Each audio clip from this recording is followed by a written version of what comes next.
Hello friends, welcome back to my YouTube channel VK कानूनी शिक्षा। Today we will discuss about methods of interpretation. Interpretation के methods क्या हैं, उनके बारे में आज हम डिस्कस करने वाले हैं इस वीडियो में। वीडियो को स्टार्टिंग से लेकर एंड तक देखें, तभी आपके कंसेप्ट क्लियर हो पाएंगे। मेथड्स ऑफ इंटरप्रिटेशन, 3 मेथड यहाँ पर दिए गए हैं इंटरप्रिटेशन के।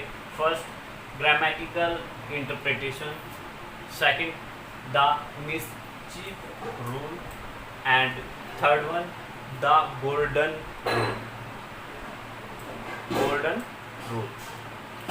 अब इनको डिफाइन कैसे किया गया है, क्यों इनको ग्रामेटिकल, मिसचीफ और गोल्डन रूल कहते हैं, वो हम इस वीडियो में आगे देखते हैं। फर्स्ट है ग्रामेटिकल इंटरप्रिटेशन। करणीय व्याख्या वह है कि शब्दों को उनका साधारण अर्थ प्रदान करना। यदि भाषा स्पष्ट एवं संदेहहीन है, यदि भाषा स्पष्ट एवं संदेहहीन है, उसमें कोई संदेह नहीं है, सीधे से वो समझ में आ रही है साधारण शब्दों में, तो जो भी उसका परिणाम हो उसे मानना चाहिए और लागू करना चाहिए। इसको सबसे सुरक्षित नियम कहा गया है। ग्रामेटिकल इंटरप्रिटेशन में क्या है, जो भी यह व्याख्या वह है कि शब्दों को उनका साधारण अर्थ प्रदान करना। यदि भाषा स्पष्ट एवं संदेहहीन है तो उसका जो भी परिणाम निकले उसको हमें मानना पड़ेगा और न्यायाधीश का कर्तव्य है कि उसी को लागू किया जाए, चाहे जो भी उसका परिणाम हो। इसे सबसे सुरक्षित नियम कहा गया है ग्रामेटिकल इंटरप्रिटेशन को। सेकंड है द मिसचीफ रूल। इसका प्रतिपादन हैडन 76 ER 637 में किया गया। हैडन 76 ER 637 में किया गया। इसमें एक्सचेकर के बैरेंस ने प्रस्तावित किया। इसमें एक्सचेकर के बैरेंस ने प्रस्तावित किया कि सामान्य रूप में सभी कानूनों का सच्चा निर्वाचन करते समय निम्नलिखित 4 बातों की पहचान करना और उन पर विचार करना आवश्यक है। क्या कहा कि कोई भी नियम है, कोई भी कानून है, किसी भी कानून का सच्चा निर्वाचन करते समय निम्नलिखित 4 बातों की पहचान करना और उन पर विचार करना आवश्यक है। वो 4 बातें क्या हैं, वो एक बार रीड कर लेते हैं। नंबर 1, नियम को लागू करने से पहले सामान्य नियम क्या था। जो हमने नियम लागू किया है उसके लागू होने से पहले कौन सा नियम था, उसकी कहते हैं। नियम को लागू करने से पहले सामान्य नियम क्या था या सामान्य विधि क्या थी। सेकंड, वह दोष क्या था जिसके लिए सामान्य नियम में कोई प्रावधान नहीं था। वह दोष कौन सा था जिसमें सामान्य विधि में कोई प्रावधान नहीं था और हमें उसके प्रावधान के लिए, उसका उपचार निकालने के लिए दूसरा नियम बनाना पड़ा। अब थर्ड क्या है, राष्ट्रमंडल के रोग से छुटकारा पाने के लिए संसद ने क्या उपचार प्रदान किया। अब जो प्रोविजन नहीं दिया गया था सामान्य विधि में, जो दोष था उसके उपचार के लिए जो प्रोविजन सामान्य विधि में नहीं दिया गया था, तो आगे जाकर कौन सा उपचार निकाला गया या दिया गया। फोर्थ, उपचार का वास्तविक कारण क्या था। उपचार का वास्तविक कारण क्या था, क्यों हमें इसकी नीड हुई। इन 4 बातों का ध्यान रखना बहुत ही आवश्यक है और उन पर विचार करना। यही दिया गया है सेकंड रूल में, सेकंड मेथड में, द मिसचीफ रूल। और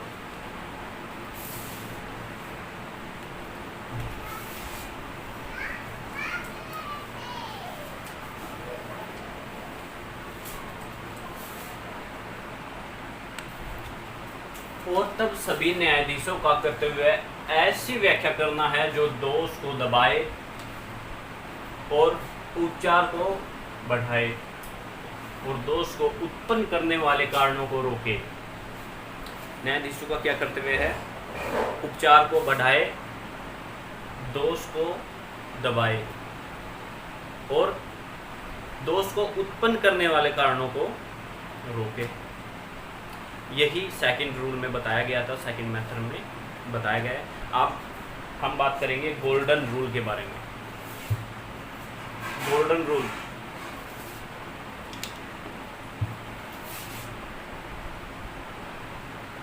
नंबर 3,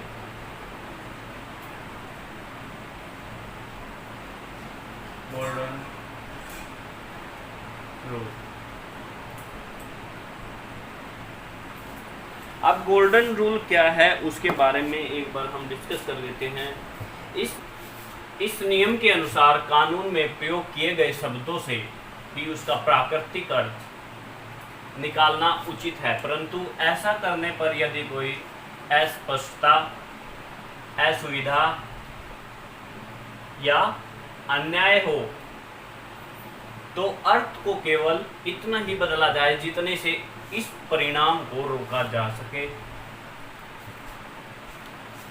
गोल्डन रूल क्या कहता है कि इस नियम के अनुसार कानून में प्रयोग किए गए, जो भी कानून में प्रयोग किए जाते हैं शब्द, जिन शब्दों के द्वारा कानून को प्रस्तुत किया जाता है, कानून को प्रेजेंट किया जाता है, उन्हीं से उसका जो प्राकृतिक अर्थ निकलता है वही उचित होता है। और अगर उस अर्थ से कहीं अस्पष्टता, असुविधा या अन्याय की स्थिति उत्पन्न हो जाती है तो इस रूल के द्वारा उस शब्द को या उस अर्थ को उतना ही बदला जाएगा जिससे इस परिणाम को रोका जा सके। यह नियम सारी समस्याओं का समाधान करता है, इसलिए इसे गोल्डन रूल का नाम दिया गया है। बेसिकली इस रूल का मोटिव यही है कि शब्दों से, नियम के जो शब्द होते हैं उनसे साधारण अर्थ, प्राकृतिक अर्थ जो निकल रहा है उसको ही उचित मानना चाहिए। अगर उस अर्थ से कोई असुविधा, अस्पष्टता या अन्याय की स्थिति उत्पन्न हो जाती है तो इस रूल के द्वारा हम उस शब्द को या उस अर्थ को उतना बदल सकते हैं जितना कि उस परिणाम को रोकने के लिए आवश्यक है। ये सारी समस्याओं का समाधान करता है, तो इसलिए इसे गोल्डन रूल कहा गया है। ये थे हमारे मेथड्स ऑफ इंटरप्रिटेशन। ये 3 मेथड हमने किए हैं। मेथड्स ऑफ इंटरप्रिटेशन यही ख़त्म होते हैं। इस वीडियो में बस इतना ही। मिलते हैं नेक्स्ट वीडियो में। और thanks for watching my video and visit to my channel. बने रहिए मेरे चैनल के साथ, ऐसे ही मैं आपके लिए लॉज के ऊपर वीडियो लाता रहूँगा। Thank you, have a nice day.